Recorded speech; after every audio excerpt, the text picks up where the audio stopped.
From the beautiful Finger Lakes region of upstate New York, this is the Dental Lighthouse Podcast. We take questions from anyone in the dental profession and discuss what it takes to win not only in dentistry, but in life.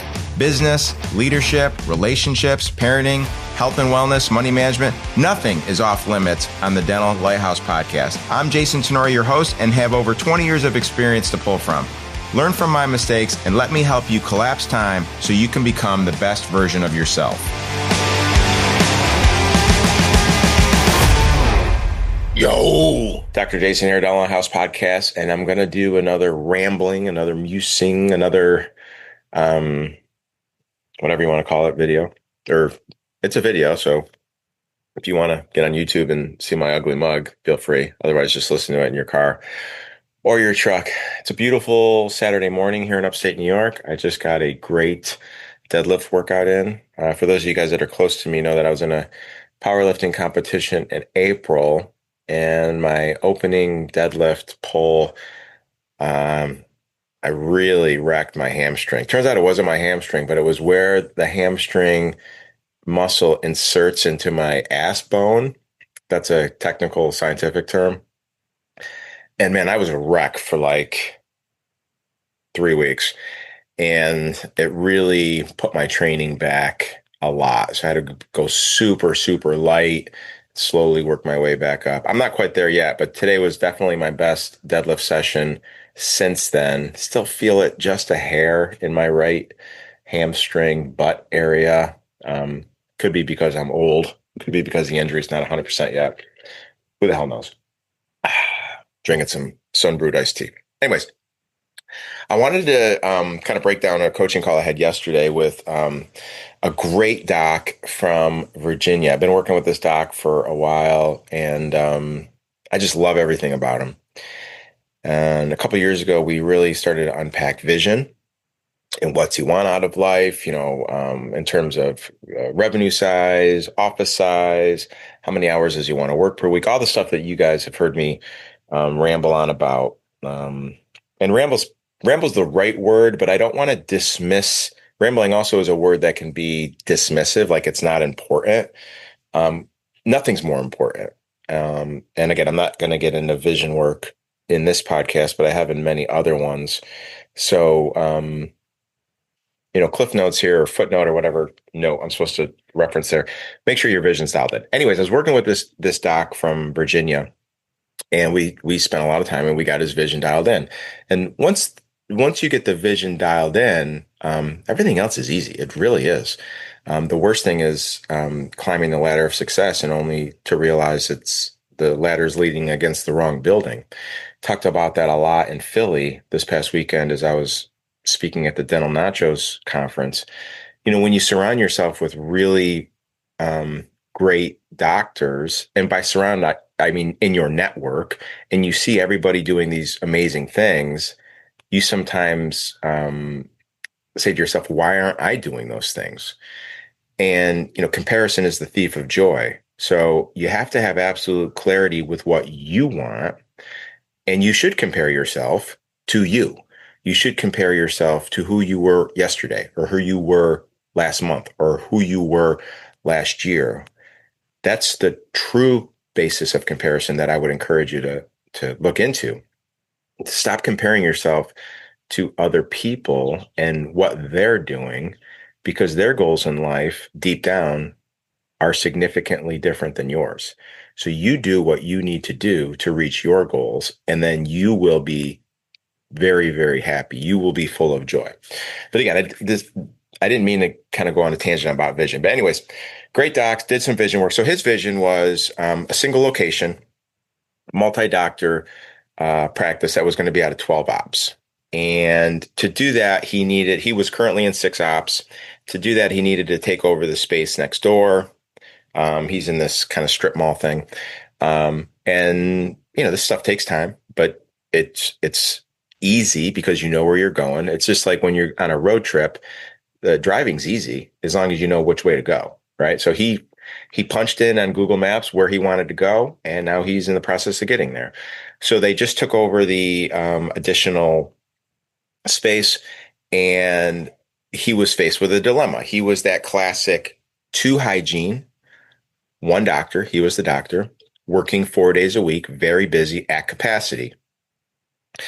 And the question comes up of, when I'm at two hygienists, one doctor, and we're going to grow, who do I bring on next? Do I bring on another hygienist, or do I bring on another doctor? And there's no right or wrong answer. Actually, let me take that back. I do think there's a right answer and a wrong answer, but people have different philosophies on this.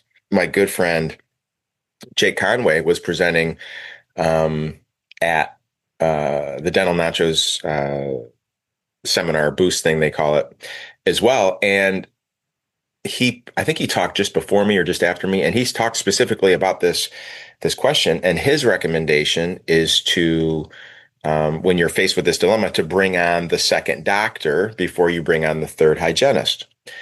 And again, there's nothing wrong with that. But what this coaching client from Virginia did is just that. He brought on a second doctor instead of a third hygienist.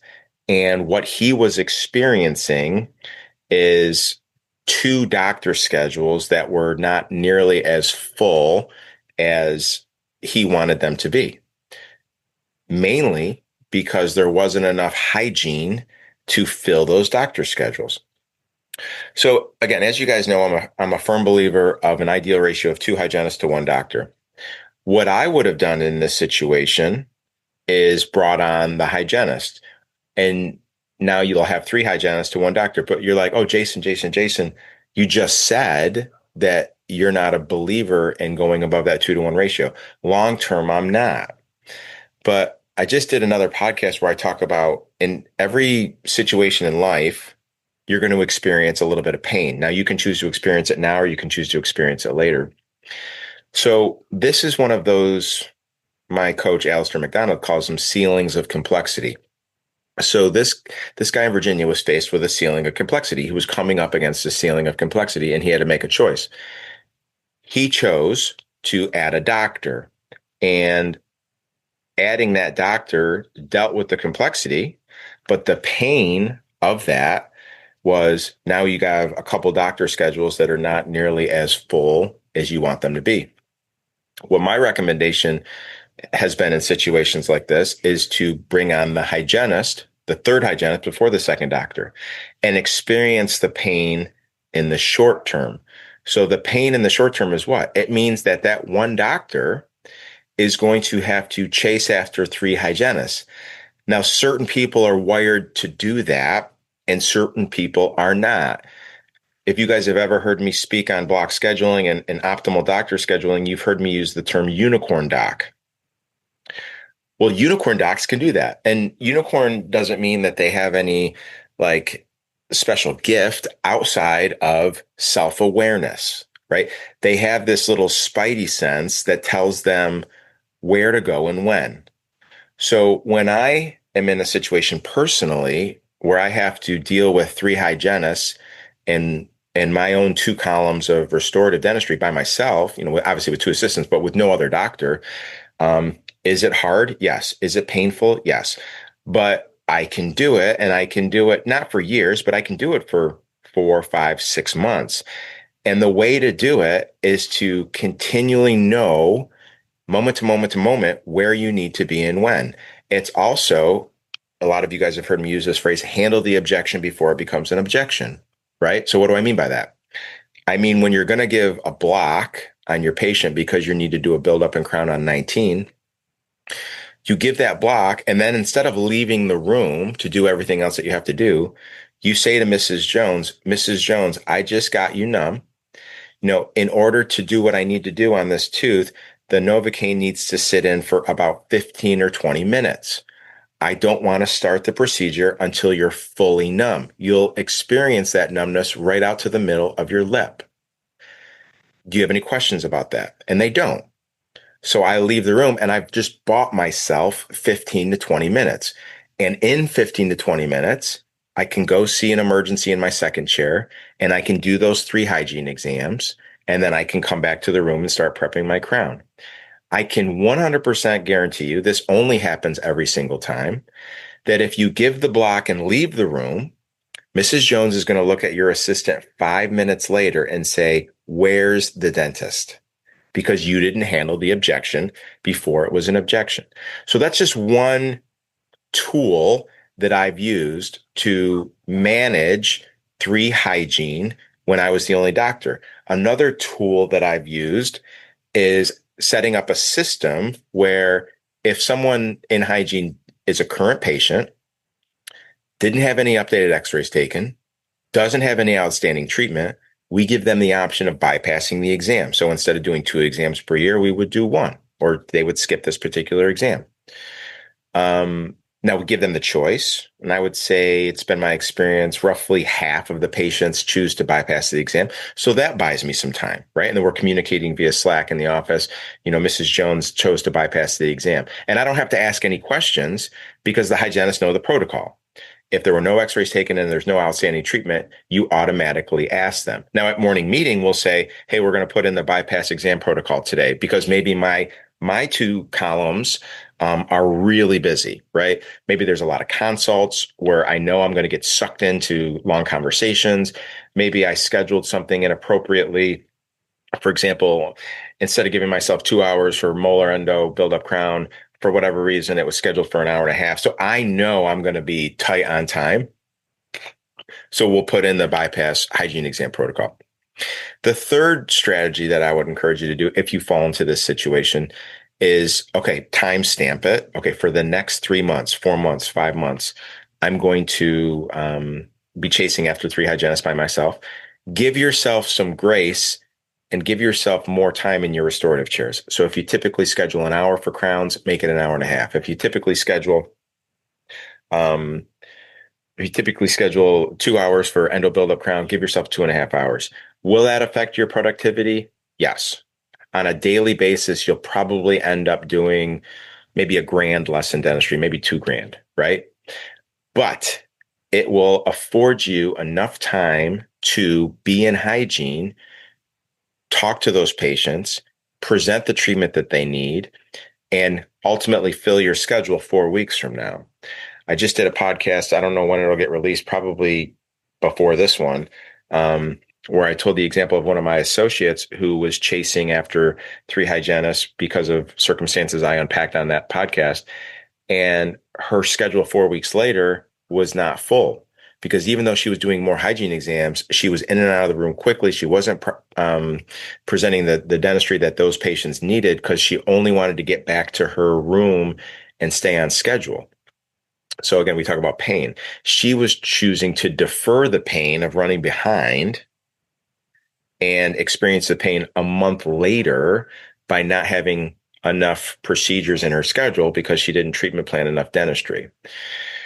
So again, the whole point of this conversation is if you're growing and if you're choosing to bring on another provider and you're at that typical 2 hygienists, 1 doctor, if you have the unicorn ability using some of the methods that I just unpacked to go for 3 to 6 months of chasing after 3 hygienists instead of 2, then I would strongly encourage you to do that before you bring on the second doctor. But if you have a decent amount of emotional intelligence and a decent amount of self-awareness, and you know that you're not wired that way, you know that when you see 3 hygienists in the schedule and you're the only doctor, you start to sweat and your pits are showing and you're irritable and you start to get passive aggressive with your assistants, and you know that that's not you, then don't adhere to that strategy. Then bring on the doctor. Now, maybe I would bring them on part-time. Or if you have to bring them on full-time, you have to bring them on full-time. But just realize that every decision, every action comes with a consequence. The consequences of your actions are an open doctor schedule, a little bit for you and a lot for him because you don't have enough hygiene to support it. One other strategy that I didn't reference that I unpacked with this stud from Virginia was the idea of going from 4 clinical days to 3 clinical days. Now, again, excuse me. if you're going to stay at 2 hygienists and bring on the second doctor and you want to leverage your schedule to keep his schedule full and create some CEO time for you, then you can go from 4 days to 3 days.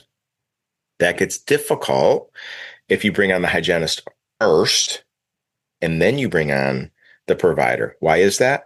Because if you do what I'm recommending you to do, bring on the hygienist first, so now there's 3 hygienists to 1 doctor, you, and then you bring on the second doctor, that system, that strategy will afford you and your associate that you're bringing on to have a fuller schedule. But when you go from 4 days to 3 days, if that's ultimately your intention as the founder doctor, now you leave a day where this associate is by himself or herself chasing after 3 hygienists. Now, maybe they're wired that way, but these are the questions you need to start asking yourself as you strategize 6 months and a year down the road. I just don't like it when docs get into the position where they've made the decision, they haven't really thought it through, and now it's chaos, right? So hopefully that helped, guys. Again, I just have so many real world conversations with my coaching clients. And I just feel like sometimes I wish that you guys could be flies on the wall and then listening to these conversations, because it's not one person that's going through these problems. I know it's thousands of you guys that are dealing with these dilemmas. And that's why I try to communicate it to you via this podcast. So if you want to touch base with me, if you have any questions or concerns about this or anything, my contact information is on the website, thedentallighthouse.com. Feel free to email or text me, and I will speak to you guys on the next episode. Thank you. That wraps up another episode of the Dental Lighthouse podcast. You have a choice today. Choose to be a lighthouse. Lighthouses are powerful and steadfast. They are beacons of light for others to reference when life gets turbulent. Go out into the world today and become a lighthouse for someone. Give more than you get. True joy comes from serving others. Start today. I'm Jason Tenori, your host. Thank you for listening to the Dental Lighthouse podcast. For more information, podcast show notes, or links to anything that we have discussed today, please check out our website, thedentallighthouse.com.